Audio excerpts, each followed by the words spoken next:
la labor de todo el equipo que un año más, y ya son 5 ediciones, ha hecho posible que disfrutemos de este programa, que ya se consolida en el calendario de eventos de nuestra ciudad.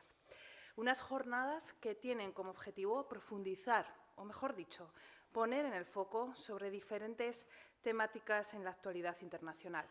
En 2020 se desarrolló bajo el título Refugio en el Mediterráneo. Un año después, Mercados globales que matan. En el 2022, Violencia machista y luchas femeninas globales. El año pasado se trató América Latina, con el corazón en un puño, y en este 2024 las actividades de la 5ª edición se centran en los derechos humanos, utopía inalcanzable o faro a seguir.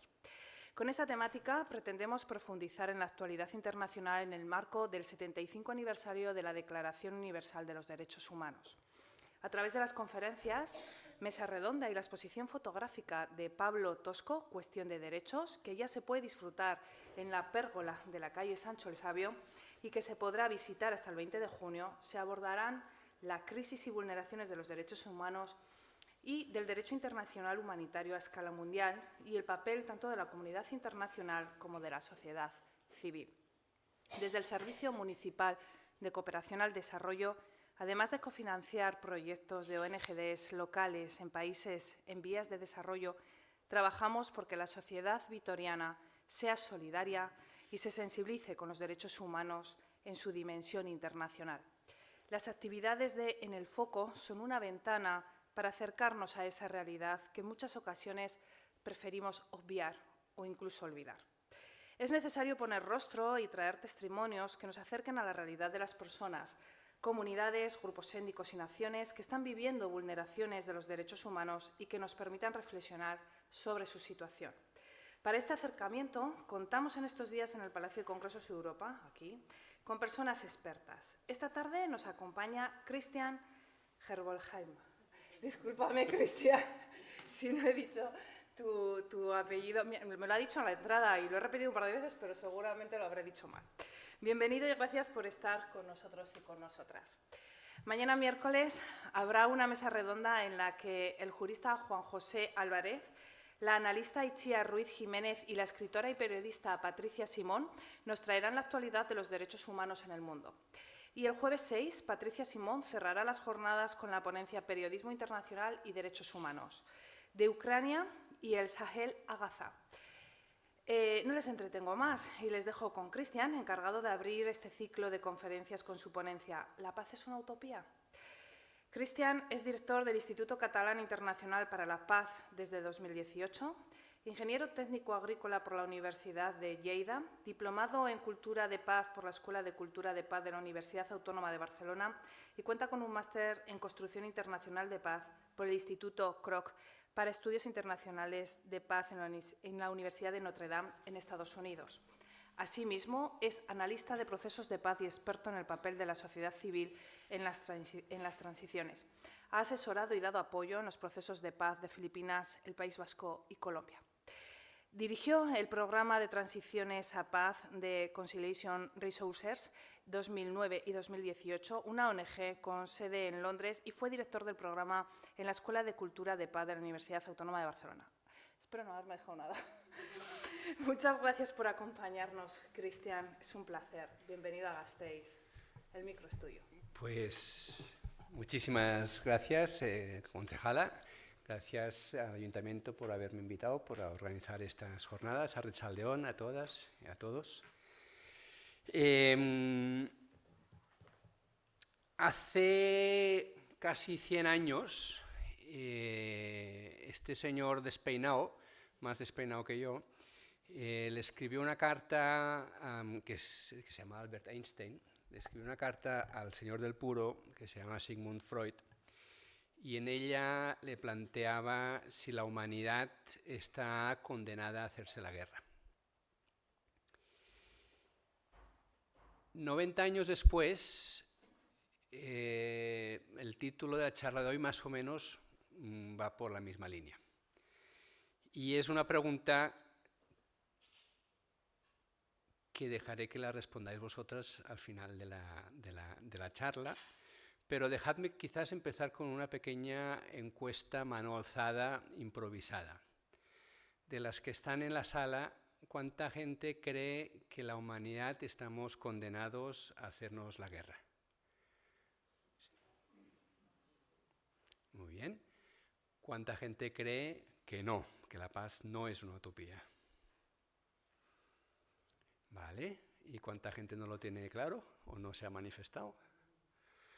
Bueno, predomina así más o menos a ojímetro 80% de fatalismo y 20% de esperanza o de optimismo, si me dejáis plantearlo en estos términos simplistas, que obviamente no es la manera de hacerlo, y a lo largo de la charla pues veréis un poco por qué. Pero sí que intentaremos, a lo largo de la sesión de hoy, hacer un diagnóstico de cómo está el mundo en estos momentos, cómo hemos llegado aquí y mirando para adelante, pues qué podemos hacer. El momento más trágico de la humanidad en el siglo pasado fue la Segunda Guerra Mundial. Y en 1946 se crean las Naciones Unidas con el propósito explícito de preservar las generaciones venideras del flagelo de la guerra. Es decir, las potencias militares que derrotaron al nazismo y a los japoneses y al fascismo, es decir, militares, no idealistas pacifistas, militares, crean las Naciones Unidas para acabar con las guerras.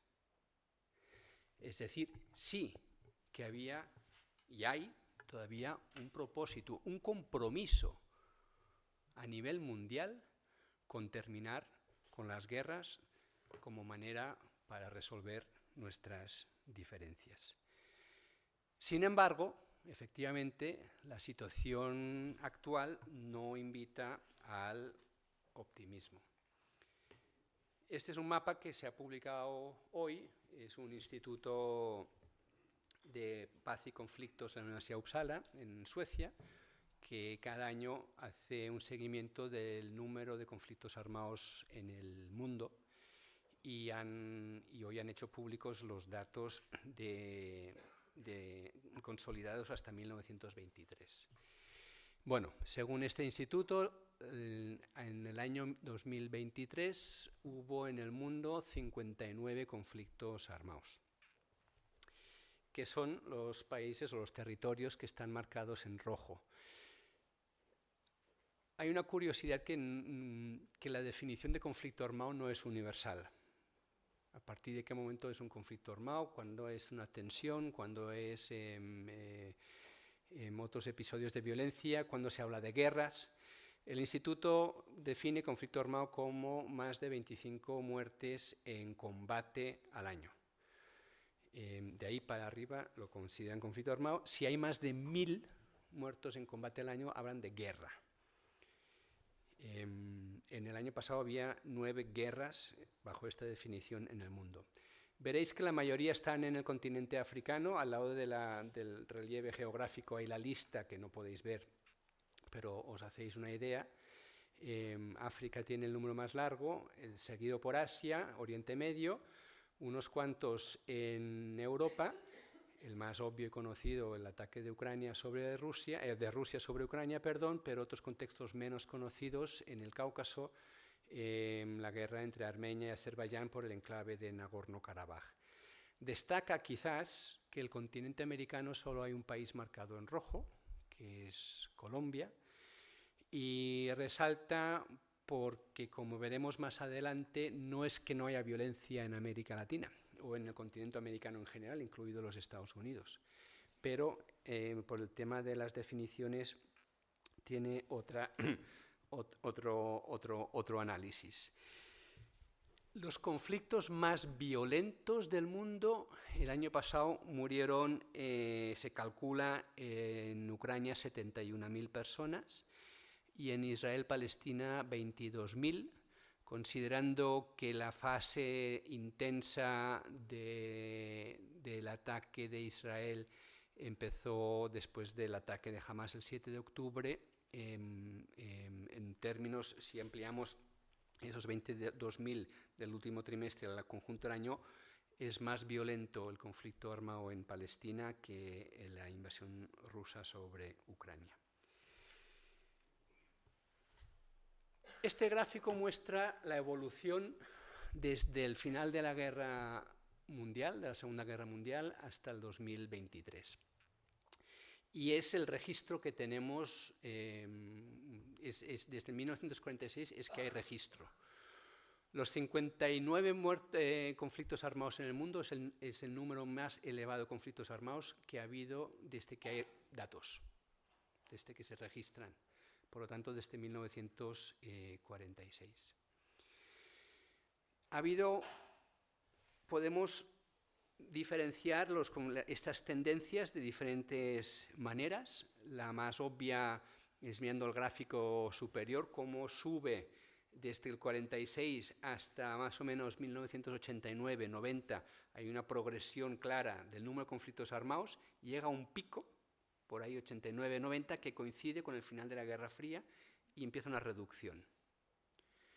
Los años 90 y los años 2000 se firman más de 20 acuerdos de paz en el mundo y son los años de la esperanza, son los años que parece que después de la confrontación entre los bloques occidental y oriental se generan unos consensos internacionales y que permiten resolver los conflictos de una manera dialogada. Es más, en esas 2 décadas los conflictos acaban por la vía negociada, no hay prácticamente ningún contexto de victoria militar de una parte sobre la otra. Sin embargo, después de un par de décadas de desarrollo positivo, en estos últimos 10 años ha vuelto a haber un incremento y eso nos lleva a la situación donde estamos ahora. Los tipos de conflicto han cambiado también. Durante la Guerra Fría hablábamos básicamente, por un lado, guerras de descolonización.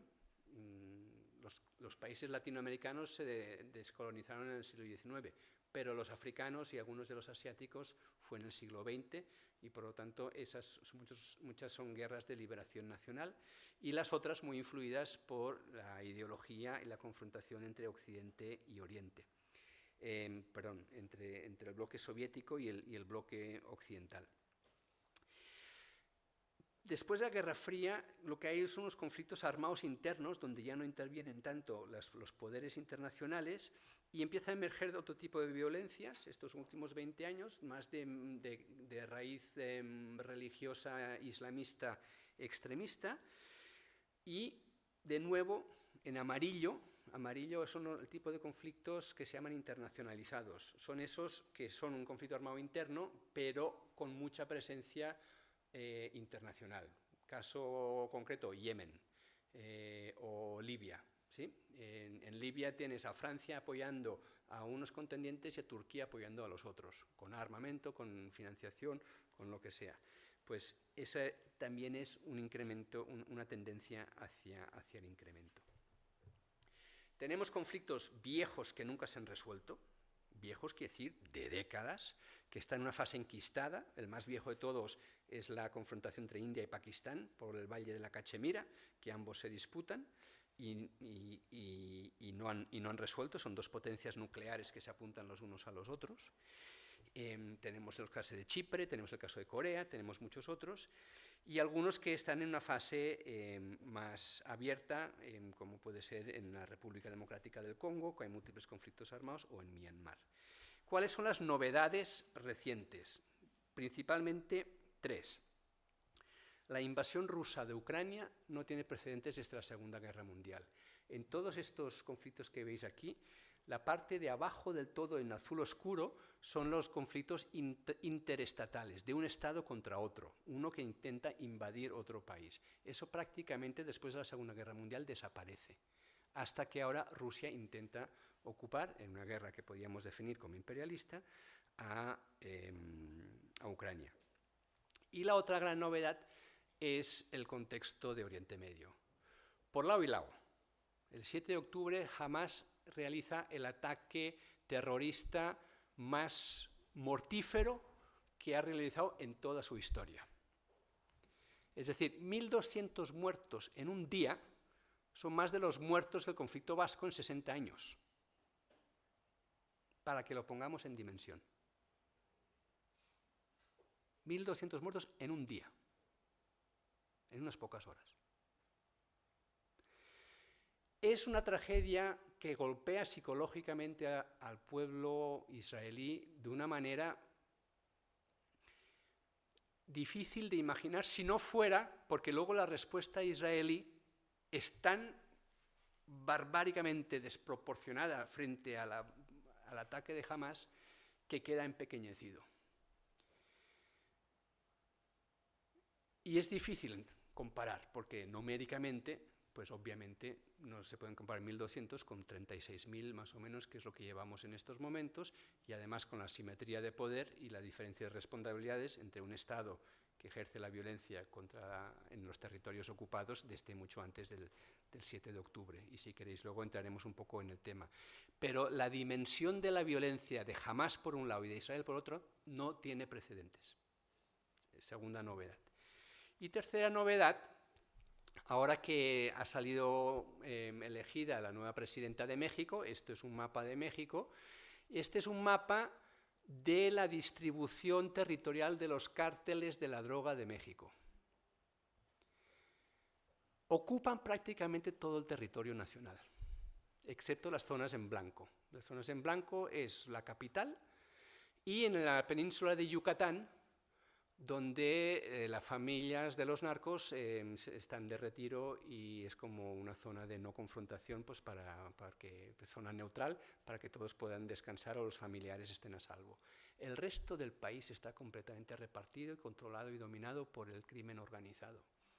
Esto es lo que le va a tocar a la señora Sheinbaum gestionar a partir de ahora.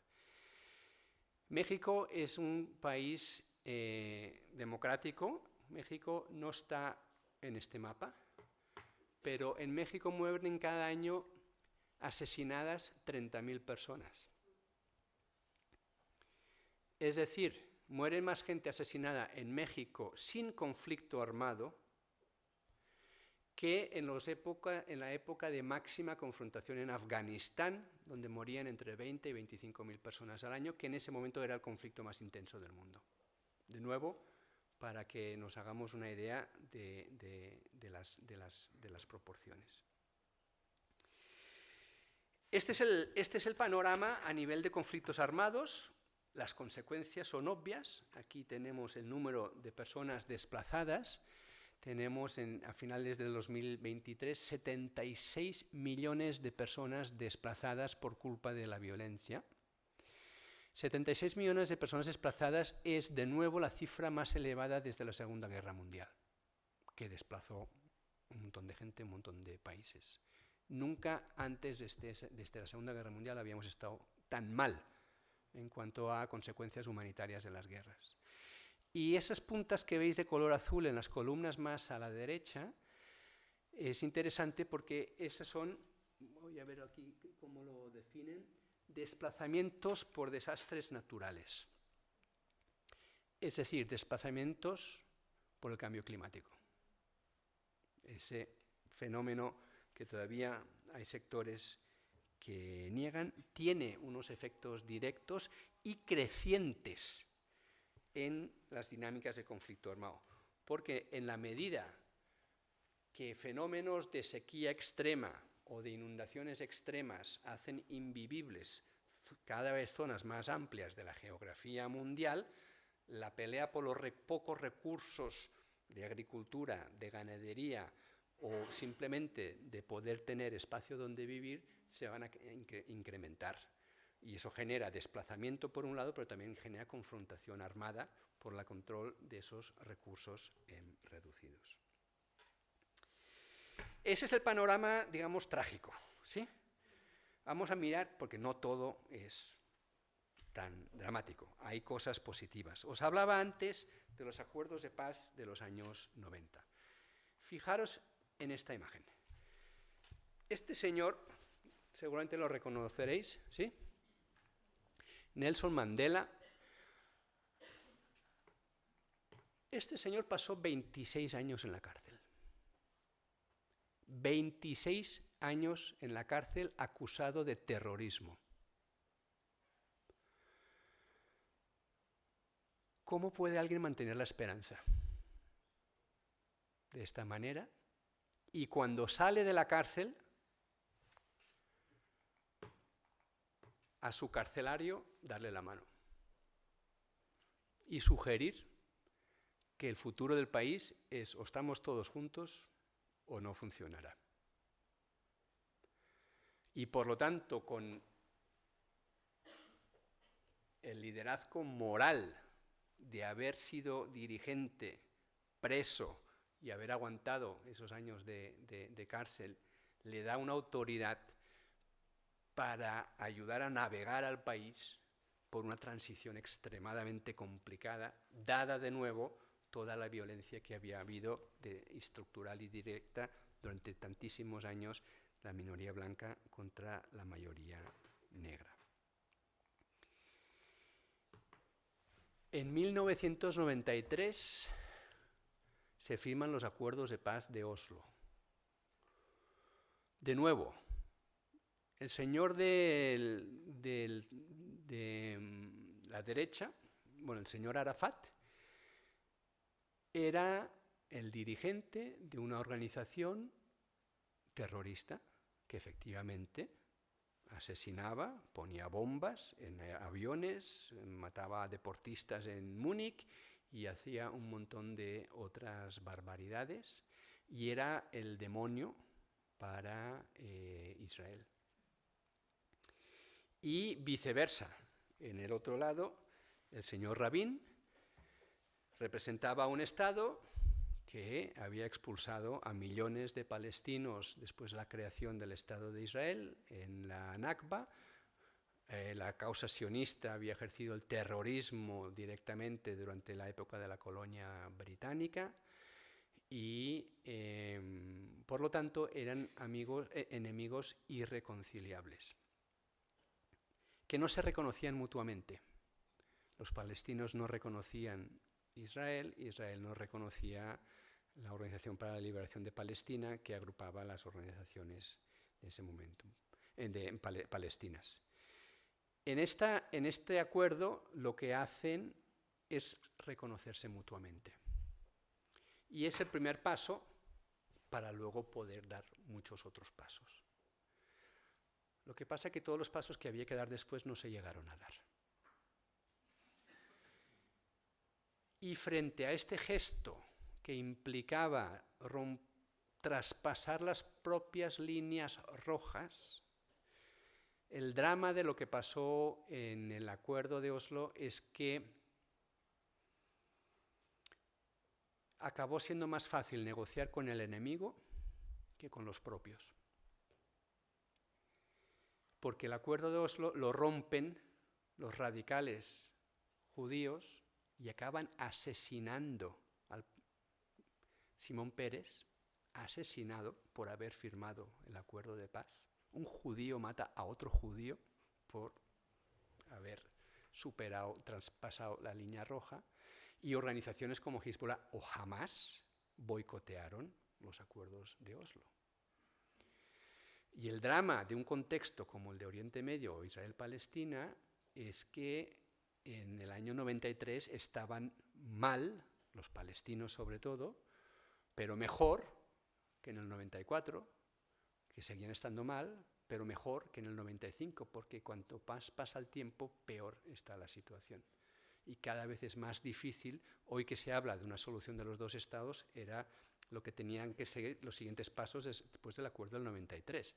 Lo que ha pasado del 93 hasta hoy es que Israel ha colonizado los territorios ocupados ilegalmente con 700.000 personas, que son precisamente los más fanáticos, los que no se van a ir ahí a no ser que los saquen a rastras y antes muertos que vencidos. Bueno, ahí estamos. Este es el acuerdo de paz de Guatemala, 1996, pone fin a 40 años de conflicto armado en Guatemala. Este es el acuerdo de paz en Irlanda del Norte, 1998. ¿Quién hubiera dicho que después de 300 años de ocupación de Irlanda del Norte por parte de los británicos llegara a haber un acuerdo y que luego hubiera los desarrollos políticos que ha habido. Este es el acuerdo de paz muy poco conocido, pero muy relevante también, en Filipinas, entre el gobierno de Filipinas y el Frente Moro de Liberación Islámica. Filipinas había sido, antes de la colonia española, un territorio donde había llegado el Islam antes que el cristianismo. Cuando llegan los españoles, traen la religión, se encuentran con que, habiendo navegado Magallanes la vuelta al mundo, al otro lado del mundo, oh sorpresa, hay musulmanes. Para los españoles los musulmanes eran los moros, los que estaban en el sur de la península. Pues no se le ocurre otra cosa que llamarles moros a una gente de Asia que no tiene nada física, histórica ni culturalmente que ver con los moros, pero despectivamente los colonizadores españoles los llaman así, y las organizaciones para la liberación, organizaciones independentistas musulmanas, se autodenominan organizaciones moras. Y este es un acuerdo que pone fin también a 40 años de conflicto armado. Y finalmente, 2016, el acuerdo de paz en Colombia, entre las Fuerzas Armadas Revolucionarias de Colombia y el gobierno. De nuevo, el señor más bajito es este. Este señor era terrorista, acusado de terrorista por el gobierno, la persona más buscada del país, y el señor que le estrecha la mano, Juan Manuel Santos, había sido ministro de Defensa, cuya misión era matar al otro. Bueno, estas dos personas representaban organizaciones que durante 6 décadas estuvieron dedicadas a intentar matar al otro. Con un acuerdo de paz no se logra todo, pero se logran muchas cosas. Se logran cosas simbólicas, y el simbolismo a veces tiene mucho más importancia de lo que nos creemos.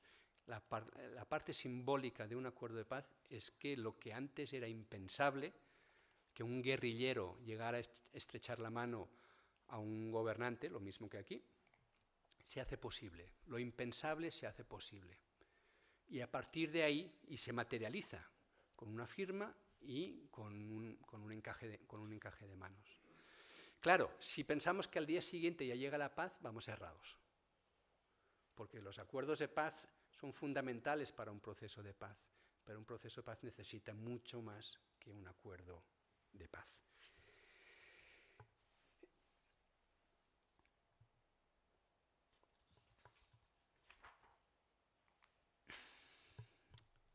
Hemos contrapuesto entonces la situación actual y las tendencias de conflictos armados y crisis humanitarias con una evolución preocupante, sobre todo estos últimos 10 años, con algunos ejemplos de que en contextos extremadamente enquistados, donde el dolor y el agravio por los miles de muertes de lado y lado han permitido unos desarrollos difíciles de pensar y de imaginar antes de que se dieran, ¿qué explica que estemos donde estamos en estos momentos?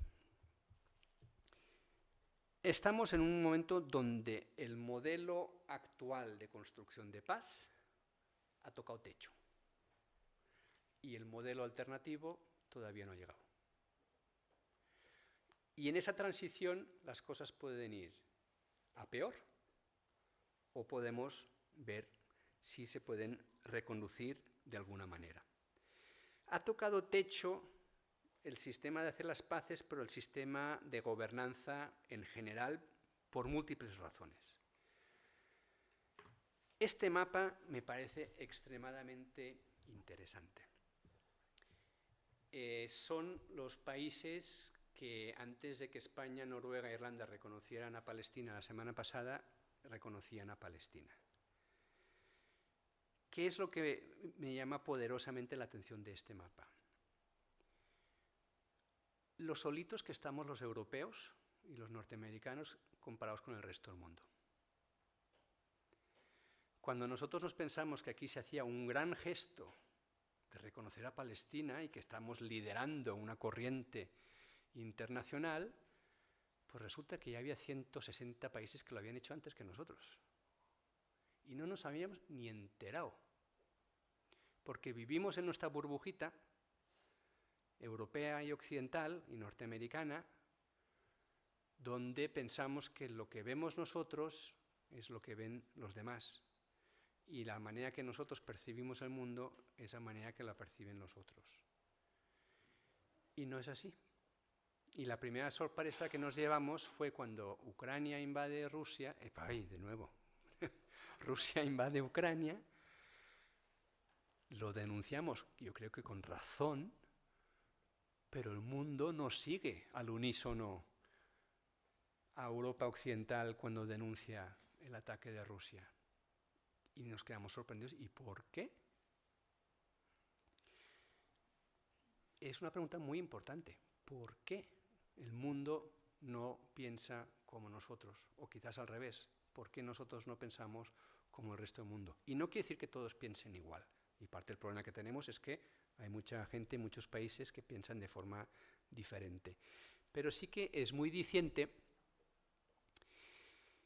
Bueno, dejo ahí. Entonces, por un lado tenemos el cambio climático, que anunciábamos antes, con todas las crisis que genera a nivel mundial. Tenemos una crisis económica, donde los ricos, que son cada vez menos, pero cada vez mucho más ricos, y la brecha entre esos top, ese Elon Musk y el Steve Jobs y unos pocos más que están ahí arriba, también algunos chinos y algunos rusos, y el resto del mundo se va incrementando, donde en los países, digamos aquí si mirémonos al ombligo, en Europa, un cierto desarrollo socioeconómico que había habido se estanca, y de repente pues incluso pues, el nivel adquisitivo o de bienestar adquirido empieza a estar en riesgo. Hay unos límites, y nos damos cuenta que no hay un progreso lineal, eso genera frustración, genera incertidumbre, genera miedo, y en ese río revuelto, entonces, frente a situaciones muy complejas, aparecen líderes políticos que tienen soluciones sencillas para problemas complejos. Y se pueden llamar Trump, y se pueden llamar Bolsonaro, y se pueden llamar Maduro, y se pueden llamar Daniel Ortega. Tienen muchos nombres, se pueden llamar Milei, pueden tener muchos nombres muy diferentes. Pero es una tendencia que se detecta a nivel global. A nivel geopolítico hay un cuestionamiento en relación al mapa que os hablaba antes, también global, por razones muy diferentes. Países que se han sentido históricamente excluidos del dominio occidental alzan la voz y dicen, un momentito, nosotros también tenemos opinión que puede coincidir con la vuestra o no. Y ahí están obviamente los grandes, China principalmente, pero ahí está India, ahí está Brasil, ahí está medio Rusia, más por extensión geográfica que por peso económico, y otros países, a veces incluso menores, que, bueno, pues Nicaragua denuncia ante la Corte Internacional de Justicia a Alemania por cómplice con la guerra de Israel. Un nanoestado se atreve a denunciar a Alemania. Bueno, por razones que tienen otra naturaleza y más por la política interna, pero ese es un fenómeno nuevo que está pasando. Y frente a todas estas crisis ambiental, económica, democrática, geopolítica, las instituciones que tenemos, el sistema de Naciones Unidas y otros sistemas de gobernanza, no dan alcance, no dan al abasto, no funcionan. Se ha hecho todo demasiado complejo y no tenemos respuesta, tenemos muchas más preguntas que respuestas. El modelo actual no es que esté agotado, pero ha tocado techo y necesita una transformación. Y el transformarse hacia un lado o transformarse hacia otro genera unas tensiones políticas que explican en gran medida la situación que nos encontramos de violencia que os he descrito anteriormente. ¿Qué hacemos ante este panorama? En relación a cómo entendemos la paz, yo creo que tenemos que plantearnos permanentemente, en un ejercicio de mejora y de autocrítica, revisar el qué, el quién, el cómo y el cuándo. Es decir, de qué agenda estamos hablando, de qué es la paz, quién hace la paz, cómo se hace la paz y cuánto tiempo demora en llegar la paz. Y os puede sorprender que de la misma manera que no hay definiciones claras de conflicto armado, tampoco hay una definición clara de paz. ¿Qué es la paz? La paz es muy subjetiva. La paz normalmente la asociamos a la ausencia de conflicto armado. Entonces, si no hay guerra, hay paz, como la cara negativa o la cara opuesta. La otra cara de la moneda de la guerra es la paz, o la paz sería la ausencia de guerras. Y efectivamente, pero no solamente. En el año 1969, el padre de la investigación para la paz, que es una ciencia joven, pero es una ciencia, un noruego, Johan Galtung, definió la paz como la ausencia de violencias, pero identificaba más de una violencia. La violencia directa es la visible, la agresión. Puede ser un puñetazo, puede ser una puñalada, puede ser una violación, puede ser un asesinato, puede ser una masacre, puede ser un genocidio. Es la violencia visible. Es la violencia que se puede cuantificar. ¿Cuántos muertos, cuántos desplazados, cuántas violaciones, cuántas agresiones? Es una violencia que tiene un autor al cual se puede señalar, al cual se puede denunciar como violador de los derechos humanos. Pero eso no es más que la punta del iceberg. Hay otra violencia que puede ser más mortífera y que es menos visible, la violencia estructural.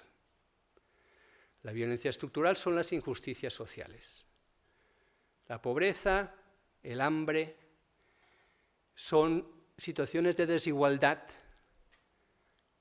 que no es que haya hambre porque no hay alimentos en el mundo, sino que no hemos sabido organizar la producción y la distribución de manera que puedan alimentar a toda la población.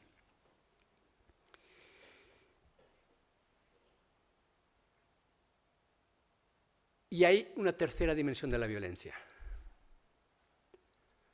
la violencia cultural. La violencia cultural es aquella que justifica o que da argumentos para explicar la existencia de la violencia directa y la violencia estructural. El machismo o el patriarcado o el racismo explica que unos seres tienen más derecho, y tienen más poder, y es correcto que sea así, que otros. Y ya sea por su sexo, por su identidad de género, por su color de piel o por otras circunstancias, pues que vivan en condiciones peores que los demás, violencia estructural, tiene explicación. Y que en algunas ocasiones haya que eliminar a algunos de ellos, o por lo menos agredirlos. Y recientemente escuchamos de un político español decir más muros y menos moros. Cuando la gente compra ese argumento, y hay mucha gente que lo compra, eso es una violencia cultural, porque es la que da justificación a la explicación. Y no es un tema, volviendo al tema machismo de hombres contra mujeres, hay muchas mujeres machistas también, y hay muchos moros machistas, y hay muchos negros racistas, y sí, es más complicado que lo aparente. Pero este es el triángulo de las violencias. Y la estructural y la cultural, de nuevo, son menos visibles y más difíciles de identificar. La paz, según este investigador, es la ausencia de estas tres violencias. Y estas tres violencias, a niveles diferentes, obviamente no se puede comparar la violencia que sufre en estos momentos en Gaza con la violencia que podamos sufrir en Europa Occidental. Pero aquí también hay racismo, y aquí también hay violencia de género, y aquí también hay violaciones de los derechos humanos en múltiples niveles, y discursos políticos que los justifican. Eso genera una pregunta más compleja. Entonces, ¿hay algún país que esté en paz en el mundo? Si realmente entendemos la paz como la ausencia de las tres violencias. Ahí quizás, volviendo a la pregunta inicial, sí que la paz definida como la ausencia de todas estas violencias puede ser utópica. ¿Sí? Pero nos da un compás, nos traza un horizonte, nos traza un camino y nos permite ir avanzando. ¿Qué hacemos? Unas cuantas propuestas para ir cerrando esta parte de la intervención. Cuando decía que la paz también hay que pensar los actores, si entendemos que transformar las violencias es un reto global, que cualquier sociedad en menor o menor medida tiene este reto, es un reto, por lo tanto, de las instituciones, pero también de los individuos y de los colectivos. La buena noticia, entre comillas, si queréis, en la construcción de paz requiere de un esfuerzo de múltiples actores a múltiples niveles. Una cosa fundamental, y va muy vinculado a la violencia cultural, es cambiar nuestros marcos mentales. Nuestros marcos mentales, en los años 90 y principios del siglo XXI, pensábamos, bueno, el progreso es lineal, siempre vamos a ir a mejor. Oh, sorpresa, no es así. Ahora estamos yendo con muchos de los indicadores a peor.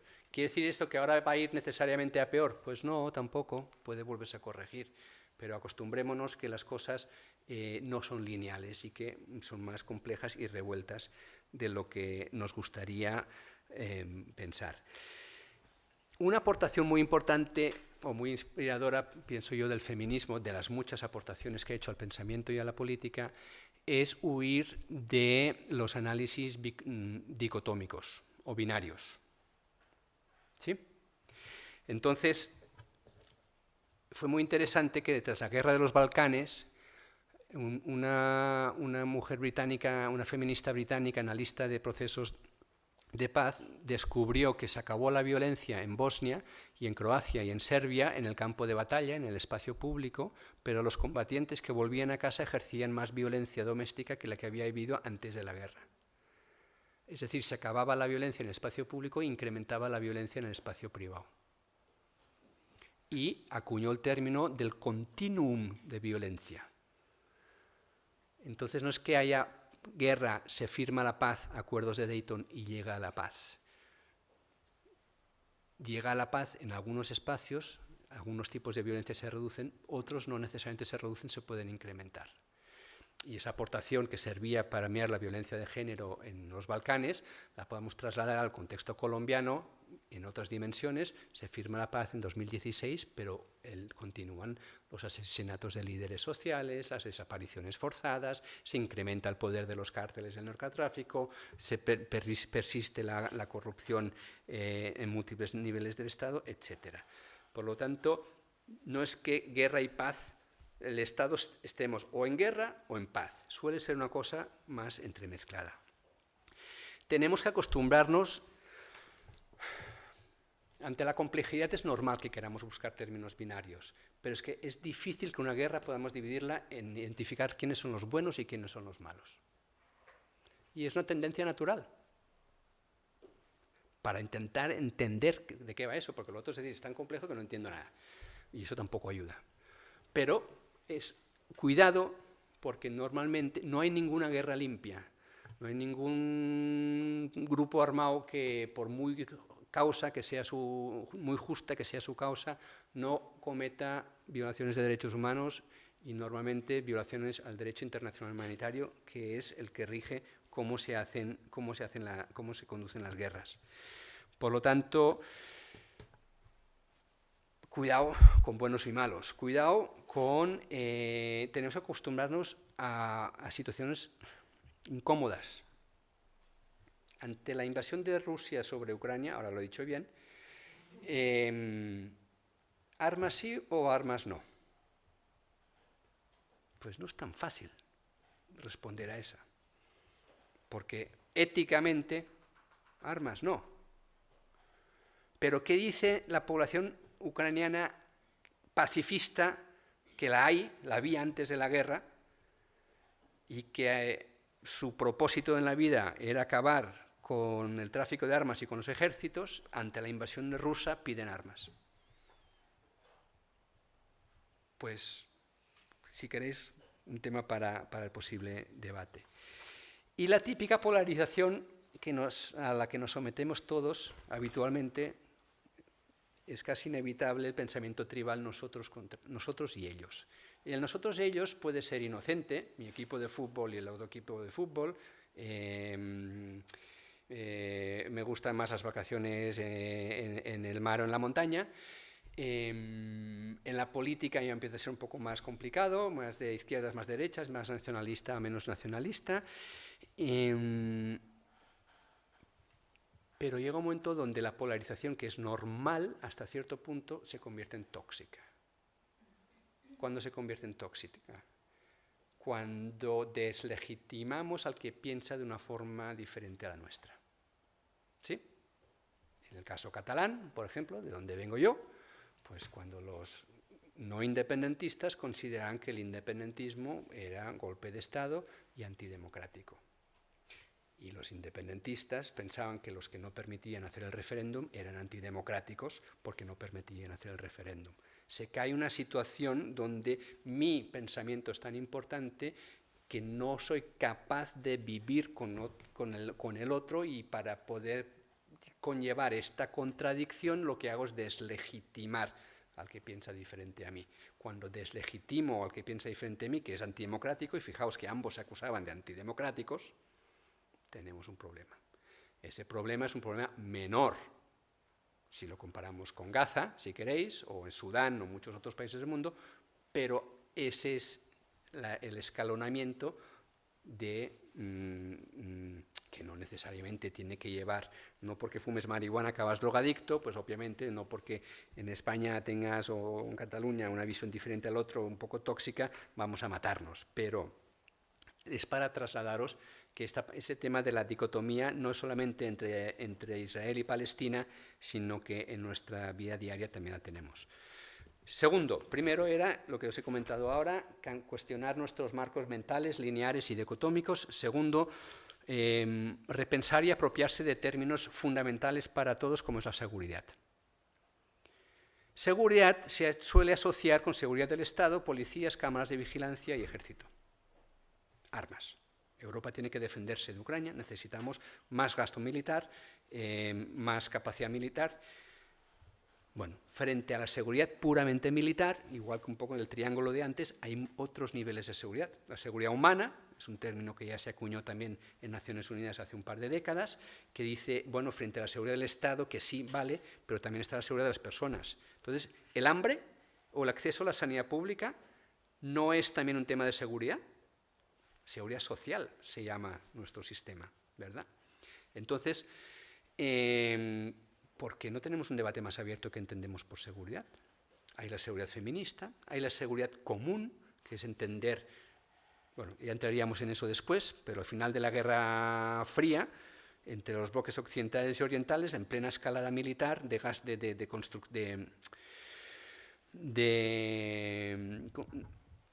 elaboración de misiles y cabezas nucleares, llegó un punto donde era tan absurdo, porque podíamos destruir la humanidad tantas veces, que dijeron, a ver, un momentito.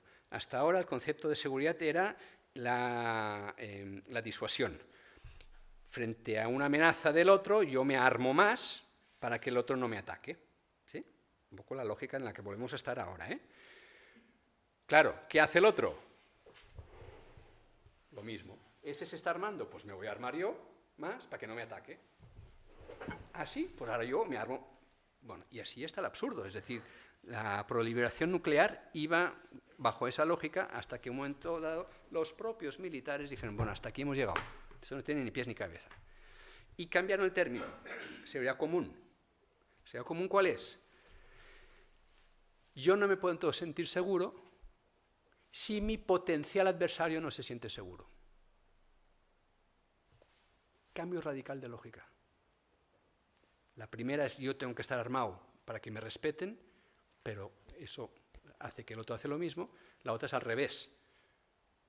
Bajo, no me desnudo, no elimino ni ejércitos ni presupuestos militares, pero freno en diálogo con el otro. Yo freno un poquito, tú frenas un poquito, y así se firmaron los tratados de no proliferación nuclear y se permitió una reducción sustantiva de armamentos balísticos y de presupuestos militares hasta hace 2 años. Ahora volvemos a estar aquí. ¿Aquí qué es? El gasto militar en el mundo. El momento de máxima tensión de guerra en el mundo fue la Guerra Fría, como os comentaba. Bueno, pues ese es el gasto que teníamos. Yo no sé si esto marca o no marca. ¡Ah! No. Ahí. Pues hoy gastamos más de lo que gastábamos en el momento de la máxima confrontación entre bloques occidental y oriental. Tenemos que repensar la seguridad y tenemos que apropiarnos de la seguridad del conjunto de la ciudadanía. No puede ser un debate relegado a ciertas ideologías políticas o a ciertos actores uniformados. Tiene que ser un debate mucho más social, abierto y transparente en el cual todos participemos. Para ir acabando, invertir en la paz es increíble. Elecciones europeas, me miro los programas electorales, todos hablan de la paz. Bueno, al mismo tiempo, Suecia, que había sido adalid, que había hecho de la paz parte de su política internacional, ha decidido desinvertir en paz. Ya quitarle financiación a las ONGs, quitar financiación a Naciones Unidas, quitar financiación a los actores que trabajaban por la paz. ¿Para ahorrar? No. El presupuesto de la paz nunca llega al 1% del presupuesto en defensa. Nunca, en ningún país. Entonces, todos hablan de paz, pero no invertimos en paz. ¿Eso cómo se entiende?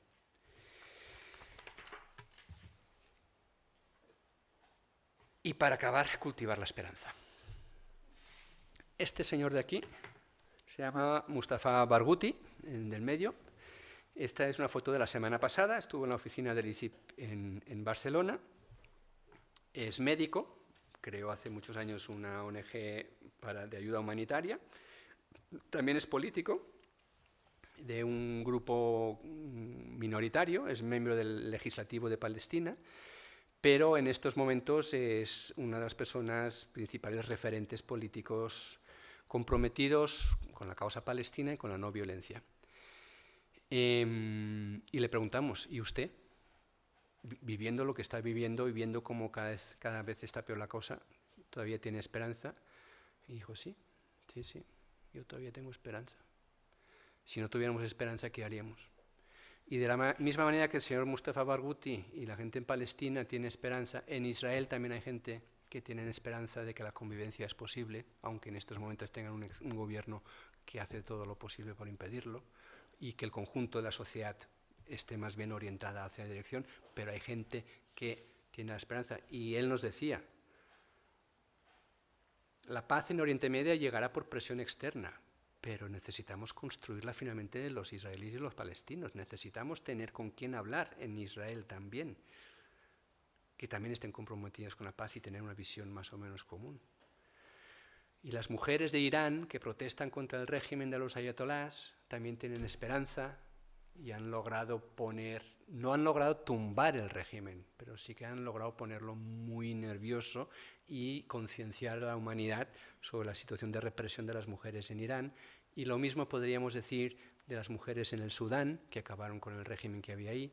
Lo mismo podríamos decir de una gente con la que estaba hablando hace un momento, la oposición en Nicaragua, que ahora está en el exilio por la represión del régimen Ortega. Lo mismo podríamos decir en tantos lugares en el mundo. Son las personas que más sufren las múltiples formas de violencia, las que al mismo tiempo son las más abanderadas de que otro futuro no solo es posible, es necesario. Y creo que de ahí nos podemos agarrar para volver a la pregunta inicial de si la paz es una utopía o no. Depende. Lo dejaría ahí.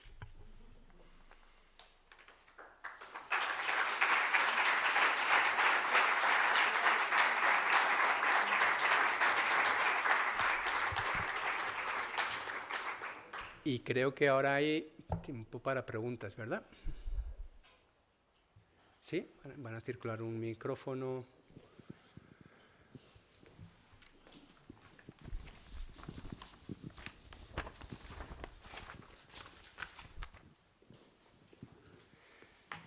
Preguntas, comentarios, observaciones, cuestionamientos.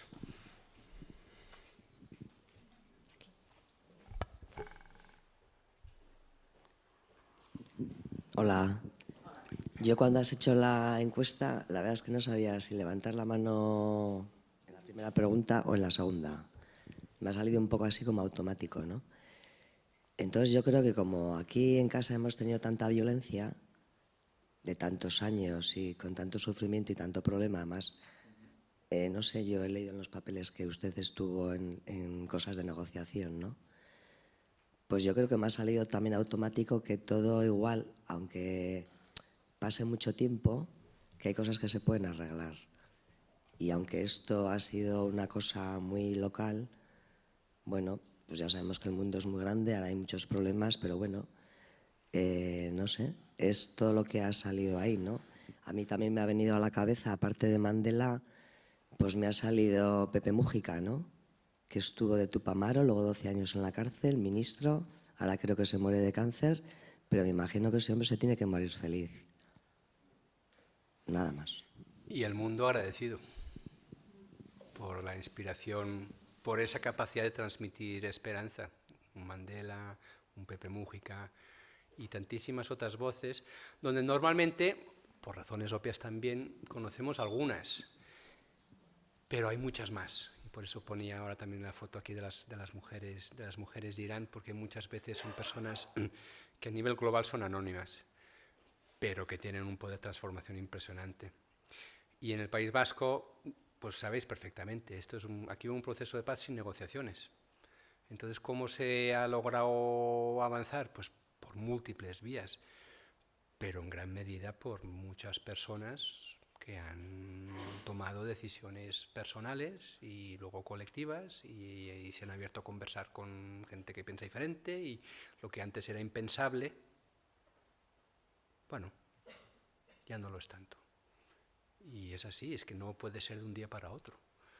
Y no es irreversible siempre, ¿eh? Pero que es posible avanzar. Pues yo creo que este es un buen ejemplo. La verdad es que sí. ¿Habías pedido? Ah, es que van repartiendo. ¿Habían pedido palabra aquí? No, yo estaba ahora mismo con las votaciones estas europeas, ¿no? Porque estoy asustadísima con el rollo este de la derecha. Entonces, pero tampoco tengo muy claro el que va a hacer estas elecciones, el que votar, creo que no vas a votar a la extrema derecha, ¿no? Pero yo me gustaría que igual ya sé que es muy difícil, pero estoy asustada, o sea, viendo todo lo que has contado y teniendo esto, porque yo creo que los humanos, desde que somos humanos, somos igual de malos, lo que decías. Yo no puedo hablar de esto y si hablo de esto tú me vas a poner verde, ¿no? Eso, vamos, ¿no? Entonces, estoy un poco con lo de Europa, que me parece todo un poco, no sé. Y claro, quiero votar, ¿no? Porque tengo mucho miedo a la derecha, por ejemplo, porque hacen muchos estragos. Pero es que no me fío ya de nadie.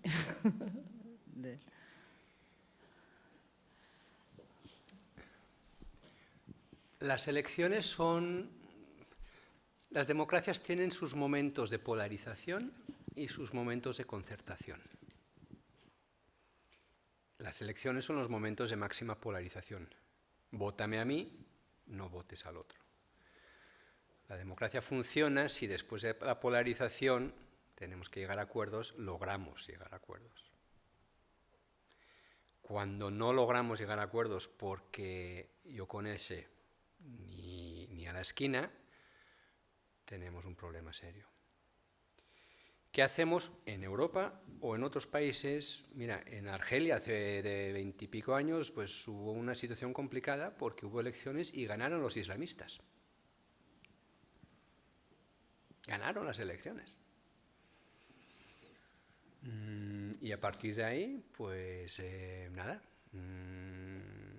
políticas retrógradas en todos los sentidos, pues empezó una guerra.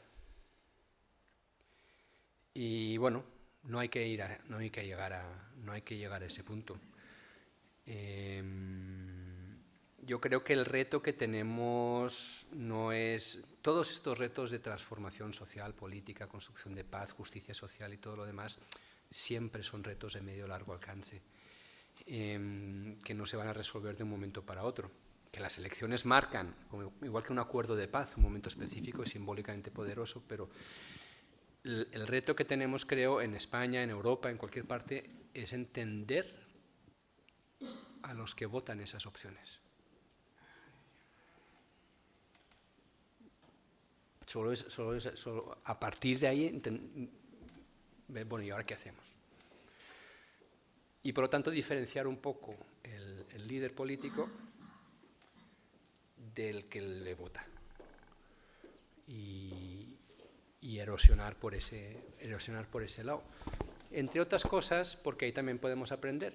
Probablemente la persona que vota una opción de extrema derecha también tiene miedo de otras cosas que las que tendrás tú, pero tiene un miedo, y ese miedo puede ser injustificado en algunos casos porque se lo han inculcado, o puede tener algo. Bueno, pues la crisis que tenemos en las democracias en estos momentos es esta. Cuando un señor Trump, que lo ha culpable de 26 causas y solo es uno de los múltiples juicios, que ha hecho un golpe de Estado visible, está acusado básicamente de violencia sexual y no pierde votos. Puf. Puf.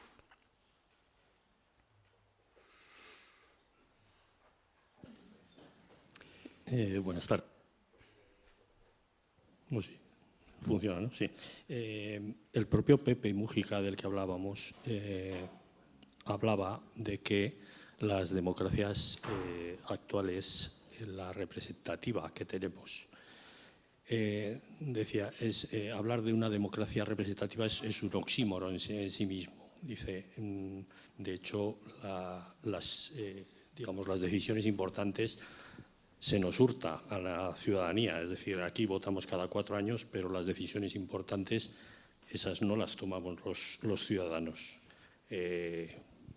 La crisis humanitaria o migratoria que generó la invasión de Irak, igual no hubiera existido si esa decisión se hubiera adoptado por los ciudadanos. Igual esa guerra no hubiera existido, evidentemente, y no hubieran ocurrido las consecuencias que han ocurrido y que todavía tenemos entre manos, ¿no? La habilidad luego está en trasladar a la ciudadanía la idea de que quien ha generado ese problema no es quien de verdad lo ha generado, sino trasladar siempre a la ciudadanía un rival débil, en este caso los migrantes. Echamos la culpa a ellos cuando en realidad la culpa ellos no la tienen. Ellos vivían allí tranquilamente, nadie les obligó a salir de allí hasta que no fuimos nosotros, que somos muy listos, a sacarlos de allí. Y luego encima tienen la habilidad de volcar sobre la ciudadanía esa sensación. Siempre somos los humanos en ese aspecto, somos más proclives a enfrentarnos con el débil que hacerlo con el fuerte. Y en este caso, volcar la culpa sobre ellos es lo que nos trae luego estas pulsiones derechistas que ahora vemos a diario. Esa es mi impresión. Bueno, las tendencias en esta transición que os comentaba de lo que tenemos no acaba de funcionar van en dos contradicciones opuestas. La profundización democrática, más participación, quiere decir más procesos deliberativos, no cada 4 años, sino que puede haber ejercicios de participación ciudadana más continuos y otros mecanismos más creativos de toma de decisiones y hacia el otro lado jalando para una cosa más autoritaria. Y la gente tiene dudas. Es decir, el dilema entre bienestar económico o libertad política, viendo que a China la gente ha salido de la pobreza y les va bastante bien en un régimen autoritario, pues a mucha gente le genera dudas, sobre todo en países donde frente a la promesa de la democracia, todo el continente africano, la promesa de la democracia y nunca llega, y otros que te dicen aquí no hay democracia, pero genera muchas dudas. Y la situación es, la complejidad es esta porque efectivamente el colonialismo ha tenido mucha responsabilidad, el desequilibrio del poder en esos momentos tiene mucha responsabilidad en causar migración, etcétera, pero no solo.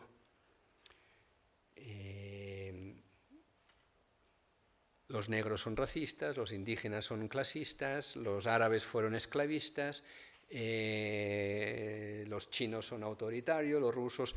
Es decir, no es solo el autoflagelo de que Occidente somos los responsables de todo, somos responsables de un montón de cosas, no de todas. Y ahí es donde bueno, tenemos que asumir nuestra parte de responsabilidad de muchas cosas, en lo colectivo y en lo individual, sin flagelarnos tampoco, porque tampoco ayuda.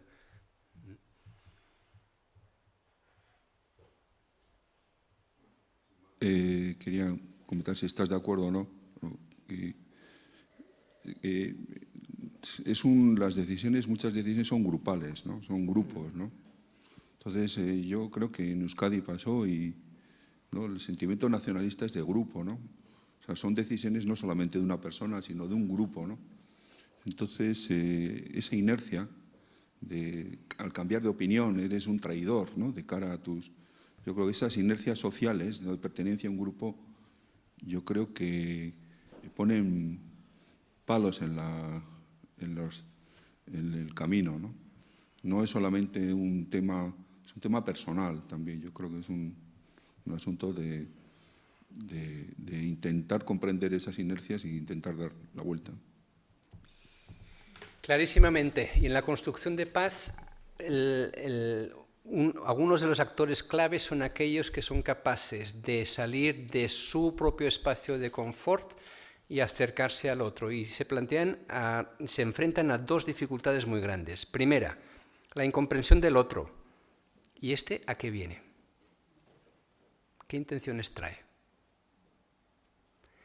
Y luego con los propios. ¿Y ese por qué va para allá? Pero si no hay esas personas que traspasan ese umbral y son capaces de sobreponerse a la dinámica de grupo, pues esa dinámica de grupo tribal, excluyente, de polarización tóxica, obviamente es la que acaba dudando, la que acaba predominando. Quien ante verdades absolutas, quien duda, es cobarde. Y quien cambia de opinión es traidor. Pues ante situaciones de verdades absolutas y polarizaciones tóxicas, bienvenidos los cobardes y los traidores, porque son ellos los que permiten salirnos de ese bloqueo.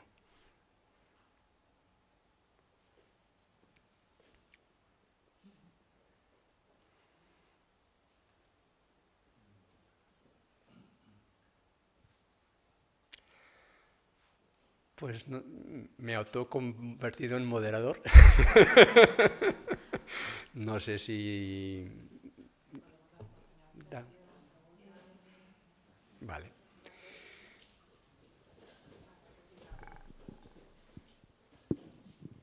Buenas. Bueno, gracias por la charla.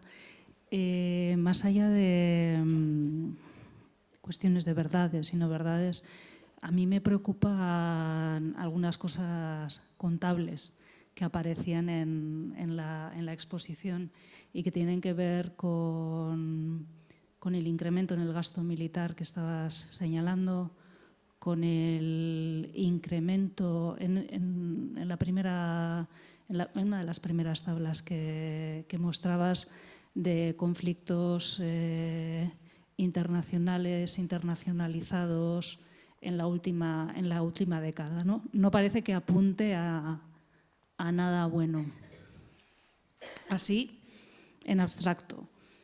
Y apelas ahora al final a lo individual casi, ¿no? Al objetar de forma individual a ciertas tendencias y demás, pero a mí se me hace que ahí hay un desequilibrio muy grande entre unas tendencias globales y de unas características, pues eso, ¿no?, de militarización hacia adentro y hacia afuera de los estados, y unas sociedades civiles pues que desde lo individual poco podemos, no sé, confrontar contra eso, ¿no? Depende del poder que tengas. Esta última reflexión que os he hecho de que bienvenidos los cobardes y los traidores, en estos momentos, si el señor Netanyahu decide hacer un acuerdo con Hamás, será un traidor para la mitad de su gobierno que han dicho que van a dimitir. Y si los palestinos, cuando tengan condiciones, no ahora, en un futuro donde haya más igualdad de condiciones, puedan negociar con igualdad de condiciones, reconocen la existencia del Estado de Israel, van a tener problemas serios. Al señor Pérez lo asesinaron los suyos, y los que boicotearon el acuerdo de paz por parte palestino también fueron los palestinos.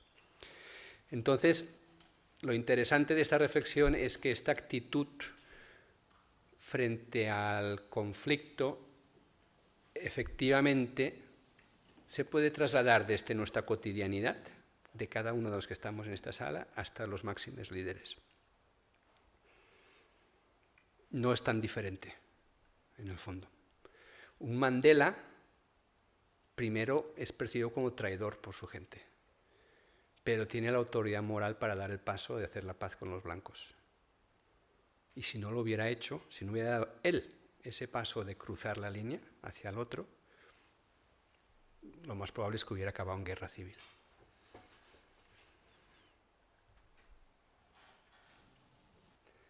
La imaginación moral, que es un término que usa un gran autor de la paz, John Paul Lederach, es imprescindible, y la imaginación moral entendida como la posibilidad que haya un futuro diferente al que tenemos en estos momentos y el papel que yo puedo jugar para contribuir a ese futuro mejor.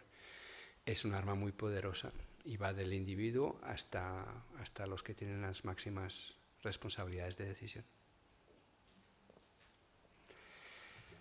Bueno, pues muchísimas gracias.